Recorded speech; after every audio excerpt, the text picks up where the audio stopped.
ഇപ്പൊ നമ്മുടെ പിള്ളേര് മറ്റു മതസ്ഥരെ കല്യാണം കഴിച്ചെന്നൊക്കെ പറഞ്ഞ് നമ്മള് ഒത്തിരി വിഷമിക്കുമ്പോൾ ചോദ്യം നമ്മളോടും ഉണ്ട്, പ്രിയപ്പെട്ടു മെത്രാന്മാരോടും അച്ഛന്മാരോടും കന്യാസ്ത്രീകളോടും വിശ്വാസ പരിശീലകരോടും ഉണ്ട്. എന്തുവാ നിങ്ങൾ പിന്നെ എന്നെ എടുക്കുകയായിരുന്നു? നിങ്ങൾ എന്നതായി നിങ്ങളെ പഠിപ്പിച്ചത്? വിശ്വാസം എന്ന് പറയുന്നത് ഉപേക്ഷിക്കാവുന്ന ഒന്നാണെന്ന് അവരെ പഠിപ്പിച്ചതാരാ? അത്രയും പ്രാധാന്യമേ വിശ്വാസത്തിനുള്ളെന്ന് അവരെ പഠിപ്പിച്ചതാരാ?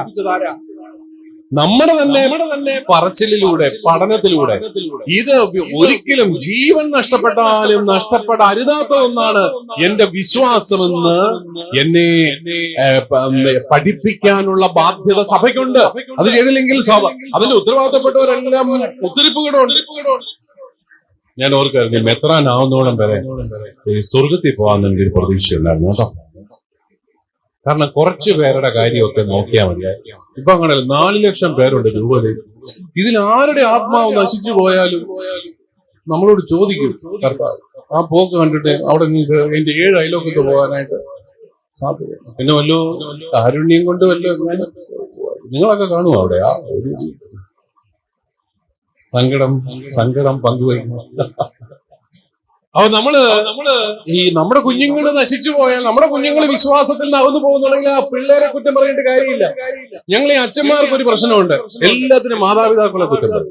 പേരൻസ് ആണ് കുഴപ്പം. പിന്നെ നിങ്ങൾ എന്തിനാ ഇങ്ങനെ ജീവിക്കുന്നത്? അപ്പൊ അങ്ങനെ ഒരു വലിയ ചോദ്യമുണ്ട് നമ്മളോട് എല്ലാവരോടും. നിങ്ങൾ വിശ്വാസ പരിശീലകരോടും ഉണ്ട്. നിങ്ങൾ കുഞ്ഞുനാളിൽ ഈ കുഞ്ഞുങ്ങളെ എന്താണ് നിങ്ങൾ പറഞ്ഞു പഠിപ്പിച്ചത്? വിശ്വാസത്തിന്റെ പ്രാധാന്യം പറഞ്ഞു പഠിപ്പിക്കാനായിട്ട് നമുക്ക് സാധിച്ചോ? അവിടെയാണ് നമ്മൾക്ക് ശരിക്കും ഒരു കുറവ് അനുഭവപ്പെടുന്നത്.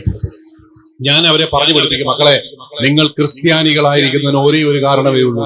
ഞാൻ ക്രിസ്ത്യാനിയായത് തീർച്ചയായിട്ടും എന്റെ മാതാപിതാക്കൾ ക്രിസ്ത്യാനി ആയതുകൊണ്ടാണ്. പക്ഷെ ഇന്ന് ഞാൻ ക്രൈസ്തവ വിശ്വാസം ജീവിക്കുന്നത്, ഞാൻ പൗരോഹിത്യ ശുശ്രൂഷയിലേക്ക് കടന്നു വന്നത്, അതിന്റെ ഒക്കെ കാരണം എന്റെ ഈശോ മിശിഹായാണ് എന്റെ ഏകരക്ഷകൻ എന്നുള്ള വലിയ ബോധ്യം എനിക്ക് ഉള്ളത്. ഈശോയാണ് എന്റെ ഏകരക്ഷകൻ. നമുക്ക് എല്ലാവർക്കും ഒന്ന് പറയാം, ഈശോയാണ് എന്റെ ഏകരക്ഷകൻ.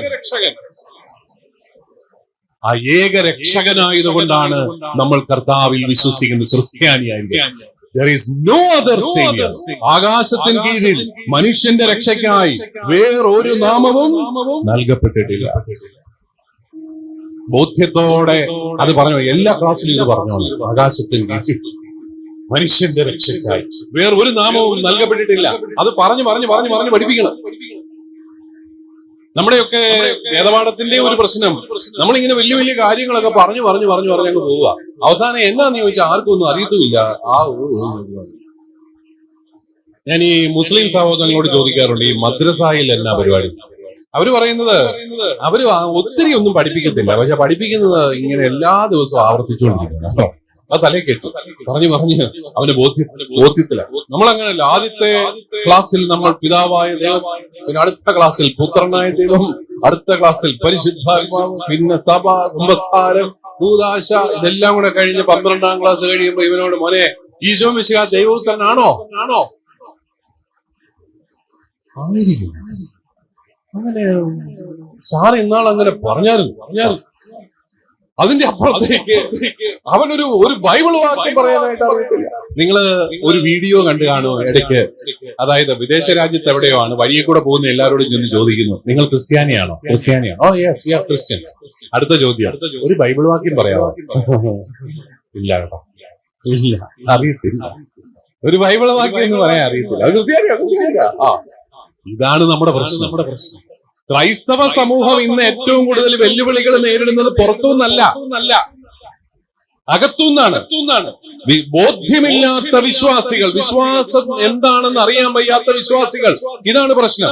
ഞാൻ നിങ്ങളോട് ഒരു ചോദ്യം ചോദിക്കാം, ഈശോ മിശിഹ ഇന്ന് എവിടെയാണെന്ന് ചോദിച്ചാൽ നിങ്ങൾ എന്ത് പറയും?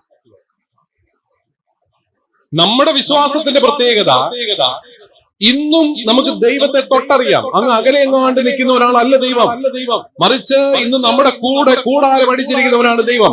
ഈ ദൈവം, ഈ ഈശോ മിശിഹ ഇന്ന് എവിടെയാണ്? നമ്മുടെ കൂടെയാണ്. അത് ഏത് മതസ്ഥരോട് ചോദിച്ചാലും അത് തന്നെയല്ല പറയുന്നത്. ദൈവം എവിടെയാണെന്ന് ചോദിച്ചാൽ അവർ പറയും നമ്മുടെ കൂടെ ഉണ്ട്. എന്നാ വ്യത്യാസം? നമ്മുടെ കത്തോലിക്ക വിശ്വാസം അനുസരിച്ച്, ശ്രദ്ധിച്ച് കേൾക്കണേ, ഈശോ മിശിഹായ്ക്ക് ഇന്നൊരു ശരീരമുണ്ട്. ആ ശരീരത്തിന്റെ പേര് പറയാവോ? സഭ. എഫേസ്യ ലേഖനം 1-ാമത്തെ അധ്യായം 21-ാമത്തെ വാക്യം. സഭ മിശിഹായുടെ ശരീരമാണ്. ഫുൾട്ടൺ ജെ ഷീൻ എന്ന് പറയുന്ന വളരെ പ്രശസ്തനായ ന്യൂയോർക്കിലെ പഴയ ആർച്ച് ബിഷപ്പ്, അദ്ദേഹത്തിന്റെ ഒരു പുസ്തകമുണ്ട്, മിസ്റ്റിക്കൽ ബോഡി ഓഫ് ക്രൈസ്റ്റ്. അതിൽ അദ്ദേഹം പറഞ്ഞ ഒരു കാര്യം ഒരു വലിയ ഉൾക്കാഴ്ച പോലെ എനിക്കും അതൊരു വലിയ ഉൾക്കാഴ്ചയായിരുന്നു. എന്താണത്? ഈശോ മിശിഹായെ നമ്മൾ വെറും 33 വർഷത്തേക്ക് ഒതുക്കി നിർത്തുകയാണ്. അത് ശരിയല്ല. കർത്താവ് ഈശോ മിശിഹായെ നമ്മൾ 33 വർഷങ്ങളിലേക്ക് ഒതുക്കി നിർത്തുകയാണ്. കർത്താവ് മനുഷ്യനായി അവതരിച്ചു, മരിച്ചു, ഉദ്ധാനം ചെയ്തു, സ്വർഗാരോഹണം ചെയ്തു, തീർന്നു. പക്ഷേ ഈശോയ്ക്ക് 33 വയസ്സ് പ്രായമേ ഉള്ളൂ. നിങ്ങൾ എന്ത് പറയുന്നു? ഈ വേണ്ടാത്ത ചോദ്യമൊക്കെ ചോദിക്കാൻ ചങ്ങനാശ്ശേരിയിൽ നിന്ന് വണ്ടി പിടിച്ച് രാവിലെ വന്നിരിക്കുക, അസ്വസ്ഥമാക്കുന്ന ചോദ്യങ്ങൾ. കർത്താവിന് 33 വയസ്സ് പ്രായമുള്ള അവൻ, നമ്മൾ വിശ്വാസം പ്രമാണിച്ച് ചൊല്ലുന്നത് എന്താ? അവൻ അനാദി മുതലേ പിതാവിനോടൊപ്പം ഉണ്ട്. ആദ്യജാതനും എന്നാൽ സൃഷ്ടിക്കപ്പെടാത്തവനുമായി അവിടുന്നുണ്ട്. അനാദി മുതലേ ഉള്ള പുത്രൻ, അല്ലെ? പുത്രൻ തമ്പുരാൻ. ഇന്ന് പരിശുദ്ധ തൃത്വത്തിന്റെ തിരുനാളാണല്ലോ. പുത്രൻ തമ്പുരാൻ മനുഷ്യാവതാരം വരെയുള്ള കാലഘട്ടമാണ് ഒന്നാമത്തെ ഘട്ടം. രണ്ടാമത്തെ ഘട്ടമാണ് 33 വർഷം. നമ്മൾ അത് മാത്രമേ ഗൗരവമായിട്ട് എടുക്കുന്നുള്ളൂ. ഈശോയുടെ ജനനം ഭയങ്കര സംഭവമല്ലേ? നമുക്ക് ക്രിസ്മസ് എന്നൊക്കെ പറഞ്ഞ് കർത്താവ് ജനിച്ചെന്ന് പറഞ്ഞ് നമ്മളെല്ലാം ആഘോഷിക്കുക. പാവത്താൻ പുൽക്കൂട്ടിലും കണ്ടാൽ ജനിച്ചു. പിന്നെ മരണമാണ് രണ്ടാമത് നമ്മൾ ആഘോഷിക്കുന്ന ഒരു സംഭവം. അയ്യോ, ആ രൂപം എല്ലാം കൂടെ എടുത്തുകൊണ്ടുള്ള ഒരു നടപ്പ് ഭയങ്കര. കർത്താവ് ജീവിച്ചിരിക്കുക, എന്നാലും ആ മരിച്ച ഈശോയുടെ രൂപം എടുത്ത് നമ്മൾ പോയി കർത്താവിനെ മുത്താനായിട്ട് ഇട്ടിച്ച് മാറിഞ്ഞ്, എന്റെ കർത്താവേ നീ മരിച്ചല്ലോ എന്നൊക്കെ പറഞ്ഞ് കുറെ കരഞ്ഞ്. കർത്താവ് അന്നേ പറഞ്ഞ, എന്നെ ഓർത്ത് കരയണ്ട, പിന്നെയോ നിങ്ങളെ നിങ്ങളുടെ മക്കളെ ഓർത്ത് കരയും. അത് കഴിയുകയല്ല. അതുകൊണ്ട് കർത്താവിനെ ഓർത്ത് കരയുകയാണ് ഏറ്റവും എളുപ്പം. അതുകൊണ്ട് വീടിച്ചു പോയി അവിടെ എല്ലാം മുത്തി. ഉയ്യോ, ഉദ്ധാനത്തിന് പക്ഷെ അത്ര പോരാ. കാരണം മരണമാണ് നമുക്ക് കുറച്ചുകൂടെ ആഘോഷിക്കാനൊക്കെ എളുപ്പമായി. ഉദ്ധാനം അങ്ങോട്ട് ഞങ്ങൾ അച്ഛന്മാര് പിന്നെ ഓരോ നാടക പരിപാടി ഒക്കെ നടത്താറുണ്ട്. ആൾക്കാരെ കയറ്റി കല്ലറ പിളരുന്നു, ഒരാൾ എഴുന്നേറ്റ് വരുന്നു, ഇതെല്ലാം കൂടെ കണ്ടു കൊള്ളാം, ഗംഭീരായിരുന്നു. നമ്മൾ ആ 33 വർഷത്തെ ഈശോയുടെ ജീവിതം മാത്രമേ ആഘോഷിക്കുന്നുള്ളൂ. പക്ഷെ അത് കഴിഞ്ഞ് ഈശോ എവിടെ പോയെന്നാ വിശ്വാസ പ്രമാണത്തിൽ പറയുന്നത്? അവൻ പിതാവിന്റെ വലതുഭാഗത്ത് മഹത്വത്തിൽ ഉപവിഷ്ടനായി. 3-ാമത്തെ ഘട്ടമാണത്. 4-മതൊരു ഘട്ടവും കൂടെ ഉണ്ട് കേട്ടോ. അതെന്നാ തുടങ്ങിയത്? പന്തക്കുസ്ത തിരുനാൾ. നിങ്ങളിത് മറക്കരുത്.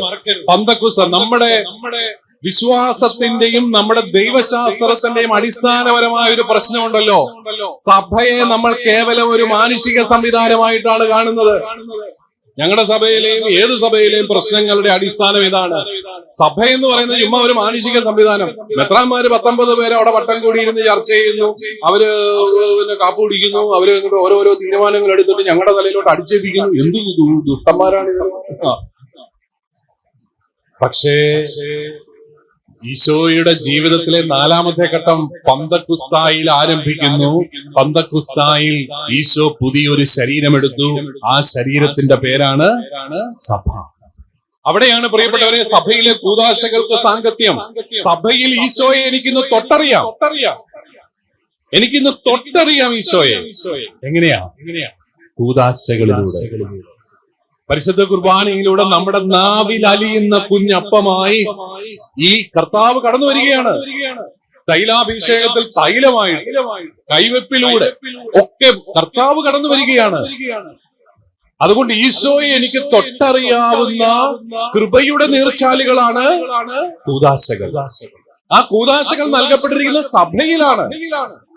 അപ്പോൾ സഭയിൽ യഥാർത്ഥമായ പ്രബോധനം, ഈശോയുടെ ദൈവത്തിന്റെ ഇഷ്ടം അറിയാനായിട്ട് നമ്മൾ എവിടേക്കാണ് തിരിയേണ്ടത്?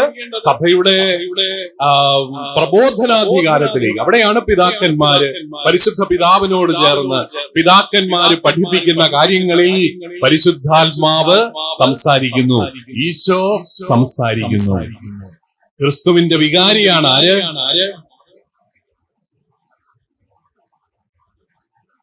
ക്രിസ്തുവിന്റെ വികാരിയുടെ പേര് മാർപ്പാപ്പ കേട്ടോ. ക്രിസ്തുവിൻ വികാരിയായി ഭൂതലത്തിലാകവേ പാടാറില്ല ഇടയ്ക്ക്. ഞാനിത് ഏത് നാട്ടിലാണോ വന്നിരിക്കുന്നത്? ക്രിസ്തുവിന്റെ വികാരിയാണ് മാർപ്പാപ്പ. അപ്പസ്തോലരുടെ പിൻഗാമികൾ ആരാണ്? മെത്രാന്മാര്. മെത്രാന്മാരുടെ പൗരോഹിത്യത്തിൽ വൈദികർ പങ്കുപറ്റുന്നു. ഇതെല്ലാം ഒരു വലിയ കൂട്ടായ്മയുടെ അനുഭവമാണ്. അപ്പോൾ ഇത് സഭയിൽ ഈശോ ജീവിക്കുകയാണ്. കൂദാശകളിലൂടെ ഈശോ ജീവിക്കുകയാണ്. നമ്മുടെ ഈ വേദപാഠത്തിന്റെ ഒരു വലിയ കുറവ്, നമ്മുടെ വേദപാഠമെല്ലാം ഈശോയുടെ 33 വർഷങ്ങളിലേക്ക് കൊണ്ട് അവസാനിച്ചു. ഇന്നും ജീവിക്കുന്ന കർത്താവ്, ഇന്ന് സഭയിലൂടെ ജീവിക്കുന്ന കർത്താവിനെ വേണ്ട രീതിയിൽ അവതരിപ്പിക്കാനായിട്ട് നമ്മൾ പരാജയപ്പെട്ടു പോയി. അതുകൊണ്ടാണ് ഞാൻ എന്തിനാ പള്ളി വന്ന് കുർബാനയിൽ പങ്കെടുക്കുന്ന, വീട്ടില് ജീവിക്കകത്ത് കണ്ടാ പോരെ എന്നൊക്കെ ചോദിച്ചാ, മോനെ, സഭയുടെ കത്തോലിക്ക സഭയുടെ വിശ്വാസം അനുസരിച്ച് നീ രക്ഷിക്കപ്പെടണമെങ്കിൽ ഒരേ ഒരു മാർഗമേ ഉള്ളൂ. എന്താണത്? കൂദാശ സ്വീകരിക്കണം. അത്ര. അത് വീട്ടിൽ ഇരുന്ന് TV കണ്ടാ കൂദാശ ആകത്തില്ല. അത് കൂദാശ സ്വീകരിക്കണം. ഇത് രക്ഷയ്ക്കുള്ള ഏക മാർഗമാണ് സഭയും സഭയുടെ കൂദാശ. ഇത് പഠിച്ചു കഴിഞ്ഞ് ഇത് തലേ കയറി കഴിഞ്ഞാൽ വേറെ ആരെങ്കിലും ഏതെങ്കിലും സഭ, നമ്മുടെ സഭ വിട്ടു പോവോ? എവിടെയെങ്കിലും പോവോ? ഒരിക്കലും ഇല്ല. കാരണം എന്താ? എന്റെ ആത്മാവിന്റെ രക്ഷ സാധിക്കണമെങ്കിൽ എന്റെ കർത്താവിലൂടെ മാത്രമേ സാധിക്കത്തുള്ളൂ. ആ കർത്താവിന്റെ തുടർച്ചയാണ് ഇന്നത്തെ സഭ. സഭയിലൂടെ കർത്താവ് തുടരുകയാണ്. പൗലോസ് ശ്ലീഹ ആവർത്തിച്ച് പറയുന്നുണ്ടല്ലോ, സഭയാണ് കർത്താവിന്റെ ശരീരം. ശരീരത്തിന്റെ അവയവങ്ങൾ ആരാ? നമ്മളാണ് അവയവങ്ങൾ. ശിരസ്സോ ക്രിസ്തുവും. അതാണ് പ്രിയപ്പെട്ടവരെ സഭയെന്ന് പറയുന്നത്. അതുകൊണ്ടാണ് ഇതിനെ കേവലം ഒരു സാമൂഹിക സംവിധാനമായിട്ട് നമ്മൾ ഒരിക്കലും മനസ്സിലാക്കരുത്. നമുക്ക് പിടികിട്ടത്തില്ല. അങ്ങനെയാകുമ്പോൾ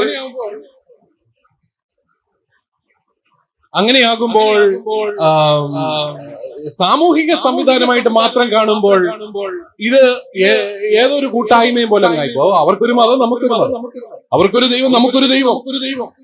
അതിന്റെ അപ്പുറത്ത് എന്താണ് ഇതിന്റെ വൈശിഷ്ട്യം? നമ്മൾ കർത്താവിന്റെ ശരീരത്തിന്റെ ഭാഗമാണ്. നമ്മുടെ കുഞ്ഞുങ്ങളൊക്കെ ആദ്യ കുർബാന കൈക്കൊള്ളപ്പാടൊക്കെ കഴിഞ്ഞു, ഈശോയുടെ ശരീരം സ്വീകരിച്ചു. വിശ്വാസം ഇല്ലാത്ത ഒരാൾ ഇത് കേട്ടാൽ അയാൾക്ക് എന്നാ തോന്നും? അയ്യേ, ഈശോയുടെ ശരീരവും രക്തവും നിങ്ങൾ സ്വീകരിക്കുമോ? അതൊക്കെ മോശമല്ലേ എന്നൊക്കെ അവർ ചോദിക്കും. വിശ്വാസം ഇല്ലാത്ത, വിശ്വാസമുള്ള നമ്മളെ സംബന്ധിച്ചിടത്തോളം അത് ദൈവികമായ ഒരു ഐക്യത്തിന്റെ അനുഭവമാണ്. ആ കുഞ്ഞുങ്ങൾ എന്തുകൊണ്ടാണ്, ഒരു കൊച്ചു കുഞ്ഞ് എന്നോട് ചോദിച്ചു, പിതാവേ എന്തിനാ ഞാനിങ്ങനെ ഈശോയുടെ ശരീരം സ്വീകരിക്കുന്നത്? ഞാൻ പറഞ്ഞു, മോനെ, നീ ഈശോയുടെ ശരീരമാണ്, അതുകൊണ്ടാണ് അത് സ്വീകരിക്കുന്നത്. നീ ഈശോയുടെ ശരീരമാണ്, ഈശോയുടെ ശരീരത്തിന്റെ ഭാഗമാണ് നീ, അതുകൊണ്ടാണ് നീ ഈശോയുടെ ശരീരം സ്വീകരിക്കുന്നത്. അത് ആ കൊച്ചു കുഞ്ഞിന് മനസ്സിലാവും, എനിക്ക് സംശയ. പക്ഷെ വളർന്നു വരുമ്പോൾ ആ ദിവ്യ രഹസ്യത്തോട് ചേരുമ്പോൾ അവനത് മനസ്സിലായിക്കോളും. നമ്മുടെ എല്ലാ ക്ലാസ്സുകളിലും, എല്ലാ സൺഡേ സ്കൂൾ ക്ലാസ്സുകളിലും, എല്ലാ വചന പ്രഘോഷങ്ങളിലും വരേണ്ട 2 ആശയങ്ങൾ ഞാൻ പറയാം. 1, ഈശോ എന്റെ ഏക രക്ഷകനാണ്. 2, സഭ മിശിഹായുടെ ശരീരമാണ്. അതുകൊണ്ട് നിങ്ങൾ എല്ലാവരും ഈ സഭയുടെ ശരീരത്തിന്റെ പ്രത്യേകമായ അംഗങ്ങൾ എന്നുള്ള നിലയിൽ നിങ്ങൾ എല്ലാവരിലൂടെയും കർത്താവിന്റെ ഈ ദൗത്യം തുടരുകയാണ്. ഈശോ ചെയ്തത് 3 കാര്യങ്ങൾ സഭ ഇന്നും ചെയ്തുകൊണ്ടിരിക്കുന്നു. ഈശോ ഒന്നാമതായിട്ട് ചെയ്തത് എന്താണ്? അവിടുന്ന് വചനം പ്രഘോഷിച്ചു. സഭ ഇന്നും വചനം പ്രഘോഷിക്കുക, ലോകത്തിന്റെ അതിർത്തികൾ വരെ സുവിശേഷം. രണ്ടാമതായിട്ട് അവിടുന്ന് തന്റെ ജീവൻ സമർപ്പിച്ച്, കാൽവരിയിൽ ജീവൻ സമർപ്പിച്ച് നമ്മുടെ എല്ലാ പാപങ്ങൾക്ക് പരിഹാരം ചെയ്തു. ദൈവപുത്രന്റെ ജീവൻ തന്നെ സമർപ്പിച്ചു, നമ്മളെല്ലാം നീതീകരിച്ചു. സഭ ഇന്ന് ചെയ്യുന്നത് എന്താണ്? അതേ കുർബാന, അതേ ബലി ഇന്ന് പ്രതീകാത്മകമായി പരിശുദ്ധ കുർബാനയിലൂടെ നമുക്ക് സംലഭ്യമാക്കും. മൂന്നാമതായിട്ട് അവൻ നന്മ ചെയ്തുകൊണ്ട് ചുറ്റി സഞ്ചരിച്ചു. നമ്മളും ചെയ്യുന്നത് എന്താണ്? നമ്മൾ കാരുണ്യ പ്രവർത്തനങ്ങളിലൂടെ നമ്മുടെ കർത്താവിന്റെ ശുശ്രൂഷകൾ തുടരുകയാണ്. നമ്മളൊക്കെ നമ്മുടെ കാരുണ്യ, സഭയുടെ കാരുണ്യ പ്രവർത്തനങ്ങളെ കുറിച്ച് എത്രമാത്രം അവബോധം നമുക്കുണ്ട്. നിങ്ങൾ എപ്പോഴും ഓർക്കണം, അഭിമാനപൂർവ്വം നമ്മുടെ കുഞ്ഞുങ്ങളോട് ഇതൊക്കെ പറഞ്ഞു കൊടുക്കണം. നമ്മുടെ പിള്ളേർക്ക് അറിയത്തില്ല, നമ്മുടെ കത്തോലിക്കർക്ക് തന്നെ അറിയത്തില്ല നമ്മൾ എന്തെല്ലാമാണ് ചെയ്യുന്നതെന്ന്. ഇടയ്ക്കിടയ്ക്ക് പറഞ്ഞു കൊടുക്കണം നല്ല കാര്യങ്ങൾ. ഈ കേരള സമൂഹത്തെ തന്നെ നവീകരിക്കുന്നതിൽ എത്രയോ വലിയ പങ്കാണ് നമ്മുടെ സഭ ചെയ്തുകൊണ്ടിരിക്കുന്നത്. എന്തുകൊണ്ടാണ് കേരളത്തിൽ തെരുവ് കുട്ടികളില്ല? സ്ട്രീറ്റ് ചിൽഡ്രൻ എന്ന് പറയുന്ന ഒരു വിഭാഗം ബാക്കി എല്ലാ സംസ്ഥാനങ്ങളിലും ഉണ്ട്. കേരളത്തിൽ അവരെവിടെ പോയി? ബാലവേലയില്ലാത്ത ഒരേ ഒരു സംസ്ഥാനം കേരളം. എന്തുകൊണ്ട്? നമ്മുടെ സിസ്റ്റേഴ്സും നമ്മുടെ വൈദികരും ഒക്കെ നടത്തുന്ന ബാലഭവനുകളും ബാലികാ ഭവനുകളും ഈ തെരുവോരങ്ങളിൽ അലഞ്ഞു നടക്കുന്ന കുഞ്ഞുങ്ങളെല്ലാം ഒപ്പിയെടുത്ത് അവർക്ക് നല്ല ശുശ്രൂഷകൾ നൽകി അവരെ അടുത്തുള്ള സ്കൂളിൽ വിട്ട് പഠിപ്പിച്ച് മിടുക്കരാക്കി സമൂഹത്തിന് തിരിച്ചു കൊടുക്കും. ഞാൻ പണ്ടൊരിക്കൽ ഒരു സിസ്റ്റേഴ്സ് നടത്തുന്ന ഒരു ബാലികാ ഭവന്റെ ജൂബിലിക്ക് ശതാബ്ദിയിൽ പങ്കെടുക്കാനായിട്ട് പോയി. അതിൽ പങ്കെടുക്കാനായിട്ട് അവിടുത്തെ തഹസീൽദാരായ ഒരു സഹോദരി വന്നിരുന്നു, മറ്റൊരു മതസ്ഥയായ സഹോദരിയാണ്. അവര് പറഞ്ഞു, എനിക്ക് ഈ ശതാബ്ദിക്ക് വരാൻ ഒത്തിരി സന്തോഷമുണ്ട്, കാരണം ഞാനും ഇവിടുത്തെ ഒരു മകളാണ്. എത്രയോ മനോഹരമായ ഒരു സാക്ഷ്യമാണ് സഭ നൽകുന്നത്. അത് ഏറ്റവും കൂടുതൽ ചെയ്യുന്ന നമ്മുടെ സിസ്റ്റേഴ്സ് ആണ്. നമ്മുടെ സിസ്റ്റേഴ്സിനെയൊക്കെ നമ്മൾ വേണ്ട രീതിയിൽ ആദരിക്കുന്നുണ്ടോ എന്നൊക്കെ എനിക്ക് സംശയം. അവരൊക്കെ ചെയ്യുന്ന ശുശ്രൂഷകൾ കണ്ടാൽ നമ്മൾ ആരെങ്കിലും ആ കണ്ണു നിറയാതെ അവിടെ നിന്നൊക്കെ ഇറങ്ങിപ്പോകുമോ? ഈ മാനസിക രോഗികളായ സഹോദരിമാര് സഹോദരന്മാര് അവരൊക്കെ രാവിലെ എഴുന്നേൽക്കുമ്പോൾ അവരുടെയൊക്കെ ആ കിടപ്പുമുറിയിലോട്ടൊന്നും പോകാൻ പറ്റത്തില്ല. നമ്മുടെ ഈ മക്കളായ ഈ പെൺപിള്ളേര് ചെറുപ്പക്കാര് കന്യാസ്ത്രീകൾ അവര് പോയി അത് മുഴുവൻ വൃത്തിയാക്കി ഇതുങ്ങളെയൊക്കെ ശരീരമെല്ലാം ഒന്ന് വൃത്തിയാക്കി കുർബാനയ്ക്കൊക്കെ ഇറക്കിക്കൊണ്ട് വരണമെങ്കിൽ എന്തോ ഒരു ത്യാഗമാണ്. അതെല്ലാ ദിവസവും അവർക്ക് അങ്ങനെ പ്രത്യേകിച്ച് ലീവ് ഒന്നുമില്ല. 365 ദിവസവും ഈ 3:30 എഴുന്നേറ്റ് 4 മണിക്ക് എഴുന്നേറ്റ് ഇതുങ്ങളുടെ കൂടെ ശുശ്രൂഷ. അംഗവൈകല്യം വന്ന കുഞ്ഞുങ്ങള്, മാനസിക രോഗികൾ, ഉപേക്ഷിക്കപ്പെട്ട അപ്പന്മാര് അമ്മമാര്, പ്രിയപ്പെട്ടവരെ ആരെ വേണമെങ്കിലും നിങ്ങൾക്ക് വെല്ലുവിളിക്കാം. ഇതുപോലെ ഈ സമൂഹത്തിൽ നന്മയുടെ കാരുണ്യത്തിന്റെ ശുശ്രൂഷ ചെയ്യാൻ വേറെ ആർക്ക് സാധിക്കും? നമുക്കല്ലാതെ. എന്തുകൊണ്ടാ? നമ്മളെ സംബന്ധിച്ചിടത്തോളം കാരുണ്യ പ്രവർത്തനം ഒരു സാമൂഹ്യ പ്രവർത്തനമല്ല, മറിച്ച് it is an extension of the divine liturgy. ആരാധനയുടെ തുടർച്ചയാണ് നമ്മുടെ കാരുണ്യ പ്രവർത്തനങ്ങൾ. നമ്മുടെ സമൂഹത്തിന് വിദ്യാഭ്യാസത്തിന്റെ നന്മ കൊടുത്തത് നമ്മുടെ സഭയുടെ ഒരു വലിയ ഒരു ദൗത്യം. ഈ അടുത്ത നാളിൽ ചാവറയച്ചനെ നവോത്ഥാന നായകനായിട്ട് കേരള സർക്കാരിന്റെ പുസ്തകങ്ങളിൽ അവതരിപ്പിച്ചു. അതുപോലെ തന്നെ നമ്മുടെ പുസ്തകങ്ങളിൽ വരേണ്ടതാണ് പാശ്ചാത്യ മിഷണറിമാര്. മലയാളത്തിൽ ഒരു നിഘണ്ടു ഉണ്ടാക്കി തന്നത് ആരാണ്? ജർമ്മൻകാരനായ ഗുണ്ടർട്ട് സാഹിബാണ്, പ്രോട്ടസ്റ്റന്റ് മിഷണറി. ഇറ്റലിക്കാരനായ കത്തോലിക്ക സന്യാസി അർണോസ് പാദ്രിയാണ് മലയാള ഭാഷയ്ക്ക് ഒരു വ്യാകരണം ഉണ്ടായി. നമ്മളെ ലജ്ജിപ്പിക്കുന്ന പരിപാടിയായിരുന്നു. അവര് വന്ന് നമ്മുടെ ഭാഷ പഠിക്കുക. അന്നത്തെ കാലത്ത് ഒരു പുസ്തകം പോലും ഇല്ല. നമുക്കാണെങ്കിൽ പുസ്തകം നോക്കി പഠിക്കാം. അവർക്ക് പുസ്തകമൊന്നുമില്ല, അവരാണ് പുസ്തകം ഉണ്ടാക്കിയത്. ഇപ്പൊ ഹിന്ദി ദേശീയ ഭാഷയാണെന്നൊക്കെ പറഞ്ഞ് അവിടെ ഗീർവാണം അടിക്കുന്നു. ഈ ഹിന്ദിക്ക് വ്യാകരണം ഉണ്ടാക്കി കൊടുത്തതും പാശ്ചാത്യ മിഷണറിമാരാണ്. ഹിന്ദിക്ക് ഡിക്ഷണറി ഉണ്ടാക്കി കൊടുത്തത്, ആദ്യത്തെ ഡിക്ഷണറി ഉണ്ടാക്കിയതും പാശ്ചാത്യ മിഷണറിമാരാണ്. എന്നല്ല, ഇന്ത്യയിലെ എല്ലാ റീജിയണൽ പ്രാദേശിക ഭാഷകൾക്ക് ഇന്ന് നിലനിൽപ്പുണ്ടായതിന് നമ്മൾ നന്ദി പറയേണ്ടത് പാശ്ചാത്യ മിഷണറിമാരോടാണ്. അവരൊക്കെയാണ് യഥാർത്ഥ നവോത്ഥാന നായകർ. അല്ലാതെ ഈ കഴിഞ്ഞ നൂറ്റാണ്ടിൽ പൊട്ടിമുളച്ച പ്രസ്ഥാനങ്ങളെക്കാളും അതിനൊക്കെ മുമ്പ് തന്നെ നവോത്ഥാനത്തിന്റെ വിത്തുകൾ പാകിയ ഒത്തിരി പേര് പ്രത്യേകിച്ച് പാശ്ചാത്യ ലോകത്തുനിന്ന് വന്നിട്ടുണ്ട്. അവരെയൊക്കെ അംഗീകരിക്കുമ്പോഴാണ് നമ്മൾ കുറച്ചും കൂടെ വിശാല മനസ്സുള്ള വ്യക്തികളായിട്ട് മാറുക. മനുഷ്യൻ ചെയ്ത നന്മയെ നമ്മൾ എന്തിനാണ്, അവൻ പാശ്ചാത്യനാണോ പൗരസ്ത്യനാണോ എന്ന് നോക്കി അവനെ എന്തിനാണ് മാറ്റി നിർത്തുന്നത്? എനിക്ക് നന്മ ചെയ്തത് ആരാണെങ്കിലും അത് അംഗീകരിക്കുമ്പോൾ ഞാൻ ഒരിക്കലും എന്റെ അസ്തിത്വം കൈവിടിയുന്നില്ല. അതുകൊണ്ടാണ് നമുക്ക് അതൊക്കെ അംഗീകരിക്കാം. നമ്മുടെ കുഞ്ഞുങ്ങളോട് അതൊക്കെ പറഞ്ഞു കൊടുക്കാനായിട്ട് നേഴ്സിംഗ് എന്ന് പറയുന്ന പ്രൊഫഷൻ കേരളത്തിൽ തുടങ്ങിയതിനെ കുറിച്ച് പല കഥകളുണ്ട്. അതെല്ലാം നമ്മുടെ സിസ്റ്റേഴ്സുമായിട്ട് ബന്ധപ്പെട്ടാണ്. അത് എറണാകുളത്ത് ആരംഭിച്ചു എന്ന് പറയുന്നവരുണ്ട്. അതുപോലെ തിരുവനന്തപുരത്ത് നമ്മുടെ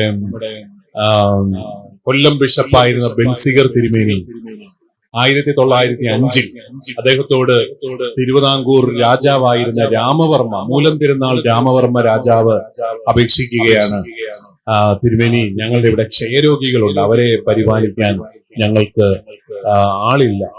അതുകൊണ്ട് നിങ്ങളുടെയൊക്കെ നാട്ടിൽ സിസ്റ്റേഴ്സ് ഉണ്ടെന്ന് കേട്ടു, നേഴ്സുമാരെ അവരെ കുറച്ചുപേരെ കൊണ്ട് തരാമെന്ന് ചോദിച്ചു. ഉടനെ ബെൻസിഗർ തിരുമേനി സ്വിറ്റ്സർലൻഡിൽ പോയി. അവിടുന്ന് ഹോളി ക്രോസ് സിസ്റ്റേഴ്സിനെ കൊണ്ടുവന്നു. അവർക്ക് വേണ്ടിയിട്ട് നമ്മുടെ കേരളത്തിന്റെ മതേതര ചരിത്രത്തിലെ മനോഹരമായ ഒരു ഏടാണത്. അവർക്ക് വേണ്ടി മഹാരാജാവ് തിരുവനന്തപുരം ജനറൽ ആശുപത്രിക്ക് അകത്ത് ഒരു കോൺവെന്റ് പണിത് കൊടുത്തു. ആ കോൺവെന്റ് ഇപ്പോഴും അവിടെ ഉണ്ട്, കന്യാസ്ത്രീകളുമുണ്ട്. കൊല്ലം ജില്ലാ ആശുപത്രിയിൽ അവർ ജോലി ചെയ്യാനായിട്ട് തുടങ്ങി. പിന്നീടാണ് അവർ കൊട്ടിയത്ത് അവരുടേതായ ഹോസ്പിറ്റൽ തുടങ്ങി. അവരെല്ലാം കൂടെ ചേർന്നാണ് കേരളത്തിലെ നഴ്സിംഗ് വിദ്യാഭ്യാസത്തിൽ ഒരു സിലബസ് ഉണ്ടാക്കിയതും സർക്കാർ അത് ആരംഭിച്ചതും എന്നൊക്കെയാണ് പറയുന്നത്. നമുക്ക് എത്ര പേർക്ക് ഈ ചരിത്രമൊക്കെ, ഈ പൊതുസമൂഹത്തിന്റെ വളർച്ചയെ കത്തോലിക്ക സമൂഹം, ക്രൈസ്തവ സമൂഹം എങ്ങനെ വളർത്തി അല്ലെങ്കിൽ എങ്ങനെ സ്വാധീനിച്ചു എന്നുള്ളത് ഇതൊക്കെ പിള്ളേരോട് പറഞ്ഞു കൊടുക്കണം. അപ്പൊ അവർക്ക് അഭിമാനം തോന്നും ഈ വിശ്വാസത്തിന്റെ ഭാഗമായിട്ട് നിൽക്കാൻ. ഈ കഴിഞ്ഞ കുറെ വർഷങ്ങൾക്ക് മുമ്പ് അന്ധവിശ്വാസത്തിൽ ഏതാണ്ട് നരബലിയൊക്കെ നടന്നു എന്നൊക്കെ പറഞ്ഞൊരു വാർത്ത കേട്ടു. പിന്നെ അതിന്റെ വാർത്തയൊന്നും കേൾക്കാനില്ല. അതൊന്നും ശരിയാകരുത് എന്ന് നമ്മൾ പ്രാർത്ഥിക്കുന്നു. എനിക്ക് അത്ര വിശ്വാസമില്ല കഥയൊക്കെ കേട്ട് അങ്ങനെ സംഭവിച്ചോ. നരബലിയൊക്കെ ഇന്നത്തെ കാലത്ത് നടക്കുമെന്ന് ഇപ്പോഴും സംശയിക്കുന്ന ഒരു മനുഷ്യനാണ്. അത് ഇത്രയും വിദ്യാഭ്യാസമുള്ള നമ്മുടെ നാട്. അന്നൊരു ചെറുപ്പക്കാരൻ, ഒരു യൂത്തൻ എന്നോട് ചോദിച്ചു, ഇതാവേ നമ്മളെന്തിനാ ഈ അന്ധവിശ്വാസം, മറ്റു മതങ്ങളുടെ അന്ധവിശ്വാസത്തെ കുറിച്ച് പറയുന്നത്? എന്നോട് ചോദിക്കുക, നമ്മുടെ വിശ്വാസം അന്ധവിശ്വാസം അല്ലെന്നുള്ളതിന് എന്നാ ഗ്യാരണ്ടി? ഇവന്മാര് ഭയങ്കര ചോദ്യങ്ങളാണ്. അത് നേരിട്ട് വന്ന് ചോദിച്ചു, നമ്മുടെ വിശ്വാസം അന്ധവിശ്വാസം അല്ലെന്നുള്ളതിന് എന്നാ ഉറപ്പ്? ഞാൻ പറഞ്ഞു, മോനെ നിന്നോട് ഇന്നേ വരെ ആരെയെങ്കിലും തല്ലാനോ കൊല്ലാനോ നിന്റെ വിശ്വാസം ആവശ്യപ്പെടുന്നു? അതില്ല. നീ ആരെയെങ്കിലും സഹോദരനെ ഭോഷാന്ന് വിളിച്ചാൽ പോയി കുമ്പസാരിക്കണമെന്നല്ലേ നിന്നെ പഠിപ്പിച്ചത്? അതെ. ഞാൻ പറഞ്ഞു, പരമമായ സ്നേഹമാണ് നിന്റെ വിശ്വാസം നിന്നെ പഠിപ്പിക്കുന്നത്. സ്നേഹിക്കാനും സഹോദരന് വേണ്ടി കുരിശെടുക്കാനും വേണമെങ്കിൽ മരിക്കാനും മാത്രമേ നിന്റെ വിശ്വാസം നിന്നോട് പറയത്തുള്ളൂ. അല്ലാതെ ആരെയും ഹനിക്കാൻ, ആരെയും കൊല്ലാനും തല്ലാനും ഒന്നും നിന്റെ വിശ്വാസം പറയത്തില്ല. ആരുടെയും മനുഷ്യാവകാശങ്ങൾ ലംഘിക്കാത്തിടത്തോളം നിന്റെ വിശ്വാസം എങ്ങനെയാണ് അന്ധവിശ്വാസമാണ്? ഒരിക്കലും ഈ വിശ്വാസത്തിന് നിന്നെ വളർച്ചയിലേക്ക് നയിക്കാൻ മാത്രമേ ഈ വിശ്വാസത്തിന് സാധിക്കത്തുള്ളൂ. നിന്നെ ഒരിക്കലും തളർത്താൻ കത്തോലിക്ക വിശ്വാസത്തിന് സാധിക്കില്ല. പഠിപ്പിച്ചു കൊടുക്കണം കുഞ്ഞുങ്ങളെ positive aspect of Catholic faith. അത് പിള്ളേർ അറിയണം. എന്തിനാ ഞാൻ വിശ്വസിക്കും? ഇപ്പൊ വേറൊരു സ്ഥലത്ത് ചെന്നപ്പോ ഒരു പയ്യൻ ചോദിച്ചു, ഞാൻ ഈ യുവജനങ്ങളുമായിട്ട് സംവാദത്തിന് പോകാം. ഒരാൾ ചോദിച്ചത് ഇതാണ്, പിതാവേ വിശ്വസിക്കുന്നവർക്ക് പീഡനങ്ങൾ ഉണ്ടാവുന്ന കർത്താവ് പറയുന്നു, എന്നാ പിന്നെ എന്തിനാ വിശ്വസിക്കുന്നത്? ഭയങ്കര ചോദ്യം അല്ലെ? വളരെ ലോജിക്കൽ ചോദ്യം. വിശ്വസിക്കുന്നവർക്ക് പീഡനങ്ങൾ ഉണ്ടാവും, നിങ്ങളെ ഒരു ന്യായാധിപ സംഘത്തിൽ കൊണ്ട് നിർത്തി നിങ്ങൾക്കെതിരെ കള്ളസാക്ഷി പറയും, എന്നാലും നിങ്ങൾ ഭാഗ്യവാന്മാർ, നിങ്ങൾക്ക് സ്വർഗരാജ്യം എന്നൊക്കെ പറഞ്ഞ ഒരുപാട് കളിപ്പിരി പരിപാടിയല്ലേ ഇത്? കിട്ടാനുള്ള പീഡനമല്ല ഇവിടെ കിട്ടുകയും ചെയ്യും. ഞാൻ പറഞ്ഞു, മോനെ അത് ശരിയാ, പീഡനം ഉണ്ടാവും. പീഡനം നീ വിശ്വസിച്ചാലും ഇല്ലെങ്കിലും ഉണ്ടാവും. കാരണം ഈ മനുഷ്യ ശരീരം ഉള്ളിടത്തോളം കാലം സഹനങ്ങളെല്ലാം ഉണ്ട്. നമ്മളൊരു ശരീരം സ്വീകരിച്ചു കഴിഞ്ഞാൽ പിന്നെ ശരീരത്തിൽ രോഗങ്ങൾ വരും, യാതൊരു സംശയം. മനുഷ്യരുടെ കൂടെ ജീവിച്ചു കഴിഞ്ഞാൽ തിരസ്കരണം വരും. കാരണം മനുഷ്യരല്ലോ, മാലാഖമാരൊന്നും അല്ലല്ലോ. ഒത്തിരി ബുദ്ധിമുട്ടുകൾ വരും, ചിലപ്പോൾ യുദ്ധങ്ങളൊക്കെ ഉണ്ടാവും. പക്ഷെ നിന്റെ വിശ്വാസം നിന്നെ സഹായിക്കുന്നത് എന്തിനാണെന്ന് ചോദിച്ചാൽ, കാറ്റും വെള്ളപ്പൊക്കം ഉണ്ടായാലും തകർന്നു വീഴാത്ത പാറമേൽ പണിത ഭവനം പോലെ ധീരതയോടെ ജീവിതത്തെ നേരിടാൻ ഈ കുരിശിലുള്ള വിശ്വാസം, കുരിശെടുത്ത കർത്താവിലുള്ള വിശ്വാസം നിന്നെ ശക്തിപ്പെടുത്തും. അതാണ് നമ്മുടെ വിശ്വാസത്തിന്റെ കരുത്ത്.